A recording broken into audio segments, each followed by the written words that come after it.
Bonjour à toutes et à tous. Aujourd'hui, nous nous retrouvons pour une vidéo sur la cryptographie qui a été réalisée par la classe de 4e E du collège Henri Becquerel.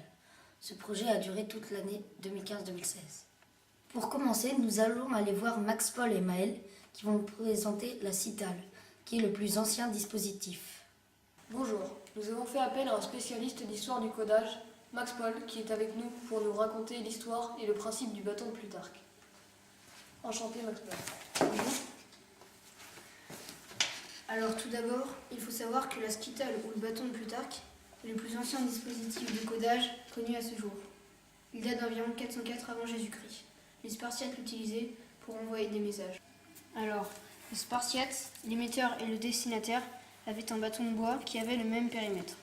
Comme vous pouvez le voir, c'était un polygone. La face était un polygone. Le principe était d'enrouler une ceinture de cuir sur laquelle on gravait un message une fois tout enroulé, que le destinataire allait pouvoir lire. Ensuite, le messager déroulait la bandelette et l'utilisait en guise de ceinture de sorte à la dissimuler. Puis il l'apportait au destinataire qui avait le même périmètre de bâton et qui l'enroulait de sorte à comprendre le message. Nous constatons que quand la bandelette est déroulée, le message est incompréhensible car les lettres sont disposées de sorte à ce qu'on ne puisse pas lire des mots. Intéressant. Et sur sa manière de déchiffrer, est-il facile à casser? Oui, il est très facile à casser. Il suffit de compter le nombre de lettres du message et créer des grilles de transposition de manière à pouvoir placer toutes les lettres. Ensuite, on coupe les lettres par paquet, puis on les aligne côte à côte. À la fin, un message clair doit apparaître. Mais si ce code était si facile à casser, pourquoi l'utilisait-on? À l'époque, les gens étaient analphabètes. Et en plus, le système-là, il n'était pas très connu, donc il était plutôt sûr. De nos jours, la CITAL est encore source d'inspiration, comme dans la dernière BD de Black et Mortimer, Le bâton de Plutarque. Merci de votre explication et de votre intervention sur le bâton de Plutarque. Au revoir. Au revoir. Ensuite, nous allons aller voir Amandine, Aurélie et Victoria qui vont vous présenter le codage de Jules César. Nous allons vous présenter le codage de Jules César. Jules César est né le 12 juillet 100 avant Jésus-Christ à Rome. Il est mort le 15 mars 44 avant Jésus-Christ à Rome. Il a conquis la Gaule en moins 52 avant Jésus-Christ. Ce codage est la méthode la plus ancienne. Le codage de Jules César est un décalage de 3 lettres. Je prends l'exemple de bonjour, je décale de 3. B devient E, O devient R, N devient Q, etc. Maintenant, nous allons vous présenter d'autres formes de codage, à commencer par le codage de Marie Stuart, la reine d'Écosse. Ce codage vous est présenté par Adrien, Garis et Grégoire. Marie Ier d'Écosse, ou alors Marie Stuart, est née le 8 décembre 1542 dans un château au Royaume-Uni. Marie Stuart est surtout connue pour son codage. Marie Stuart écrivait ses messages pour montrer un complot contre Élisabeth I pour prendre sa place sur le trône d'Angleterre. Malheureusement, son codage fut déchiffré et Marie Stuart fut décapitée. En quelle année? Le 8 février 1587. Pour coder le message, on prend la moitié du mot, donc par exemple bonjour, on prend le O, U, R et on intercale les lettres entre deux lettres. Par exemple, le O, on l'intercale entre B et O, et ainsi de suite. Pour décoder le message, on prend la lettre O, on la met ici, et la lettre U, on la met ici, et la lettre R, voilà, ce qui donne bonjour. Passons maintenant au chiffre de Wigner qui va vous être présenté par Sean, Valentin et Kylian. Le codage de Wigner a été inventé par Blaise Wigner en 1586. Blaise Wigner est né en 1523 et il est mort en 1587. Il est alchimiste et astrologue et travaille principalement dans la cryptographie.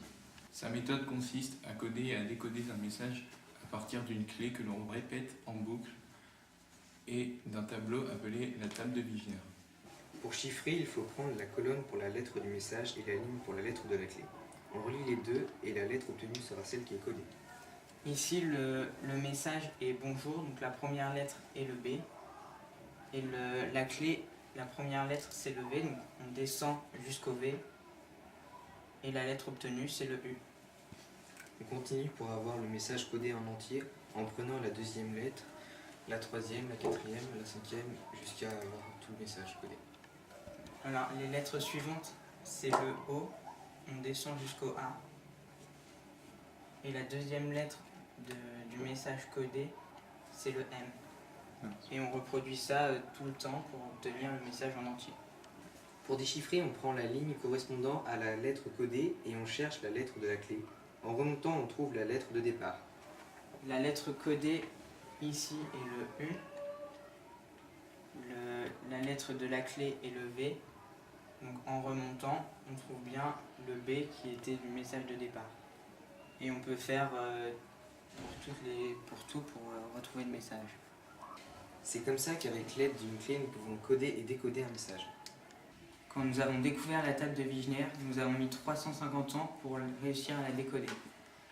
Pierrick et Antoine, vous vous présentez le code Morse. Nous allons vous présenter le code Morse. Donc le code Morse, du nom de son inventeur Samuel Morse, de 1791 à 1872, est un code télégraphique utilisant l'alphabet constitué de traits, de points. Le code Morse est aussi utilisé par les militaires pour cacher leurs messages au vu de leurs ennemis, et aussi par des présentateurs télé. Il est également utilisé par les civils, radiobalisé par les hommes. Inventé aussi en 1832, le codage Morse répond à des caractères bien précis, comme des points et des barres. 3 points, 3 traits, 3 points forment le signe SOS. Le Morse est également pratiqué par des amateurs comme plusieurs radio-amateurs, plongeurs ou alpinistes. Le Morse permet de sécuriser les messages et de rendre service aux gens. Donc, j'en conclus que le codage Morse est très pratique pour la vie de tous les jours. Ensuite, nous allons passer à un personnage célèbre très important, Alan Turing, qui, pendant la Seconde Guerre mondiale, casse le code Enigma des Allemands. Il a ainsi changé le cours de la guerre. Ce reportage va vous être présenté par Clarisse, Mathilde et Louisa. En 1912 est né un génie des mathématiques, Alan Turing. En 1940, il est chargé par le gouvernement britannique de percer le secret de la célèbre machine de cryptage allemande Enigma. Celle-ci est réputée inviolable. Avec une équipe atypique de savants, linguistes, champions d'échecs et agents du renseignement, Turing va contribuer à changer le cours de la Seconde Guerre mondiale et de l'histoire. En effet, cet homme est un génie, mais il a été condamné à cause de son homosexualité. Il a donc choisi la castration chimique pour éviter la prison. Il se donne la mort 2 ans plus tard en ingérant du cyanure dans une pomme. C'est en tout cas la thèse retenue officiellement, mais certains doutes subsistent. Encore aujourd'hui, on le rend hommage pour son ingéniosité comme Apple pour son logo, car le logo d'Apple c'est une pomme croquée et Alan Turing est mort en induisant une pomme de cyanure. Il s'est inspiré du film Blanche-Neige et les 7 nains, un film qu'il aimait tant. Un film sur lui, Imitation Game, est aussi sorti où ils reviennent sur l'incroyable histoire de cet homme. Après avoir cassé le code de la machine Enigma, les Alliés pouvaient anticiper les attaques, notamment lors du débarquement. Le problème de tous ces codages est que la clé peut malheureusement être interceptée. Actuellement, les codages modernes utilisent les mathématiques avec des très grands nombres. Camille, Anna et Nora, vous présentez cela avec le code RSA. Le système de codage RSA est utilisé pour sécuriser les transactions de carte bancaire. Il est construit de manière à ce que la personne qui écrit le message ne soit pas en mesure de le décoder. Cela rend le système plus sûr. Ce système de codage semble très performant, mais comment fonctionne-t-il ? C'est assez compliqué. Il faut d'abord comprendre plusieurs notions, comme celle des congruences, du PGCD ou des nombres premiers entre eux. Commençons par le PGCD et les nombres premiers entre eux. PGCD signifie plus grand commun diviseur. Comme son nom l'indique, il s'agit du plus grand diviseur que deux nombres ont en commun. Prenons un exemple. 8 et 12. On va regarder quel est le plus grand diviseur que ces deux nombres ont en commun. Pour cela, on va d'abord faire la liste de tous leurs diviseurs. Le plus grand diviseur que ces deux nombres ont en commun est 4. On note donc. Évidemment, pour calculer le PGCD, il existe une méthode plus rapide que de lister tous les diviseurs, mais ceci s'éloignerait trop de notre objectif. Les nombres premiers entre eux sont deux nombres qui ont 1 pour PGCD. Ensuite, passons aux congruences. Il s'agit de suites qui recommencent au début à chaque fois. Par exemple, pour les jours de la semaine, on a lundi, mardi, mercredi, et après dimanche, on recommence à lundi, mardi, mercredi, etc. Gardons cet exemple avec les jours de la semaine. Imaginons que le 1er janvier soit un lundi. Quel jour sera le 17 janvier? Nous remplissons 2 fois la semaine complètement, ce qui représente 14 jours. Il en reste 3. Le 3e jour de la semaine est le mercredi. Donc le 17 janvier sera un mercredi. Ceci revient à faire la division euclidienne de 17 par 7. Le quotient sera 2 et le reste 3. Et comme dit plus tôt, le 3e jour de la semaine est le mercredi, donc le 17 janvier sera un mercredi. À la fin de la division, c'est le reste qui nous intéresse. On note 17 est congru 3 modulo 7. Prenons un autre exemple avec 29 et 6. On veut savoir combien est congru 29 modulo 6. On fait la division euclidienne de 29 par 6, ce qui donne 4, reste 5. C'est le reste qui nous intéresse, donc 5. On peut donc en déduire que 29 est congru 5 modulo 6. Mais à quoi cela sert-il? Ces notions vont être abordées dans le codage par le système RSA. Pour expliquer le codage, nous allons avoir besoin de plusieurs lettres. P et Q sont des nombres premiers. Des nombres premiers sont des nombres qui ont 2 diviseurs, 1 et eux-mêmes. N est le résultat de P fois Q. E est un nombre premier avec P-1 fois Q-1. D vérifie l'équation E fois D congru 1 modulo P-1 fois Q-1. On utilise ce nombre juste pour le décodage. Seul le destinataire connaît ce nombre. L'émetteur ne le connaît pas. Mais comment utilise-t-on toutes ces lettres? J'allais y venir. Prenons un exemple avec des nombres simples. Par exemple, P égale 3 et Q égale 11. Donc N égale 3 fois 11, ce qui fait 33. E est premier avec P, P-1 fois Q-1, ce qui fait 3-1 fois 11-1, qui fait 20. Par exemple, 3 est premier avec 20. Comme D est congru 1 modulo P-1 fois Q-1, c'est égal à 7. À présent, codons un message. Pour ce faire, il faut la clé du destinataire que nous trouvons dans un annuaire. Cette clé correspond au nombre N et E. Par exemple, N égale 33 et E égale 3. On prend le numéro de la lettre dans l'ordre alphabétique, puis on calcule le nombre puissance E modulo N. Admettons que l'on va envoyer la lettre I. I correspond au nombre 9 dans l'ordre alphabétique, donc on fait 9 puissance 3 modulo 33, ce qui donne 3. 3 correspond à la lettre C, donc on envoie C. Passons au décodage. Celui qui va recevoir le message recevra la lettre C, qui correspond au nombre 3 dans l'alphabet. On fait 3 puissance 7, c'est le nombre D, modulo 33, c'est le nombre N, égale 9. 9 correspond à la lettre I. On retrouve la même lettre que départ. Si le message comporte plusieurs lettres, on code chacune de la même manière. Évidemment, il est facile de trouver les nombres qui ont été multipliés pour donner 33, qui sont 3 et 11. Mais essayez avec les nombres à 30 chiffres utilisés dans le codage RSA. Mathéo et Barnabé vont vous expliquer comment les banques utilisent la cryptographie. Bonjour, alors aujourd'hui vous allez nous parler de la cryptographie dans le domaine de la carte bleue. Effectivement, les cartes bleues ont beaucoup de données cryptées grâce à leur puce ou aux nombreux autres composants. Mais comment cela fonctionne-t-il vraiment? Lorsque la carte bleue est introduite dans la machine, elle est détectée puis la machine demande alors le code. Le code est codé grâce au codage RSA qui est à notre époque le plus fiable.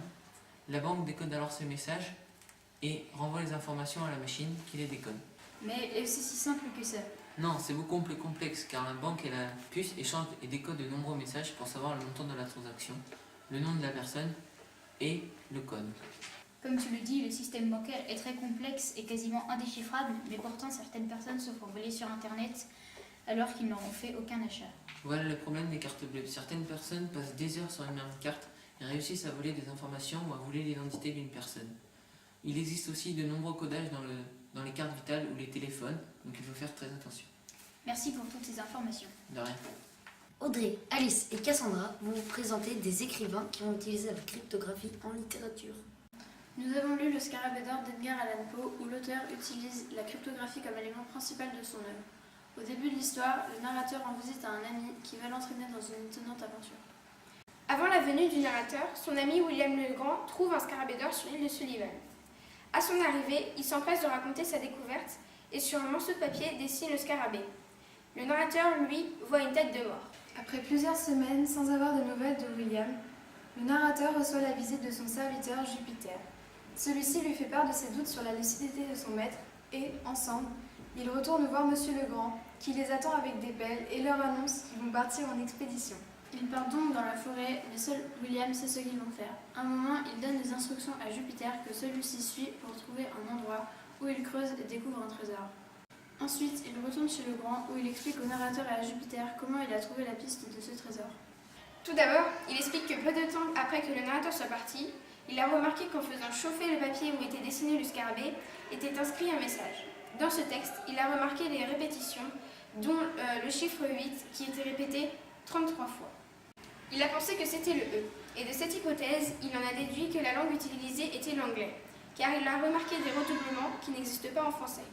Il a ensuite compté le nombre de répétitions des autres symboles, puis, grâce à l'indice de fréquence des lettres en anglais, il a déduit le E et le T. Il a ensuite cherché les répétitions de 3 syllabes, de 3 symboles. Il a ensuite continué ce raisonnement jusqu'à décoder la totalité du message. Alors ici, on a le message retrouvé sur le morceau de papier. Le décodage est ici. Quand il a remplacé tous les symboles par des lettres, il a remis les espaces entre les mots et a trouvé un message compréhensible, dans lequel il a trouvé les informations sur l'emplacement du trésor du pirate Kidd. Jules Verne a aussi utilisé la cryptographie dans Voyage au centre de la Terre. En français, nous avons donc lu Le Scarabée d'or et nous avons écrit nos propres nouvelles sur ce thème. À la classe des 4e E, on fabriquait des systèmes de codage en technologie. Nous allons à présent vous les présenter. En technologie, on a créé un objet permettant de décrypter le message de nos nouvelles. Donc on met le bout de la flèche sur un numéro et on voit que ici le numéro 13 correspond à la lettre A. En technologie, nous avons donc créé un petit objet permettant de décoder les messages retrouvés dans nos histoires. Donc, il suffit juste de tourner le rond ici et on peut voir alors que les lettres s'alignent. Je vais vous présenter notre mécanisme de codage et de décodage que nous avons créé en technologie. Ce que nous avons fait, c'est qu'on a divisé l'alphabet en deux, ce qui fait que A est égal à N. Si on veut décoder bonjour, par exemple, on voit que B est égal à O. Ensuite, si on tourne, on voit que O est égal à B. Et ensuite, on voit que N est égal à A et ainsi de suite. Pour faire cette machine à coder, nous nous sommes inspirés du codage de Marie Stuart. En technologie, nous avons fabriqué une machine permettant de décoder les codes de notre nouvelle. Il suffit de choisir un décalage, puis tourner la roue rouge. Comme ici, le I devient E. Toute la classe des 4e E vous remercie d'avoir regardé cette vidéo. À bientôt!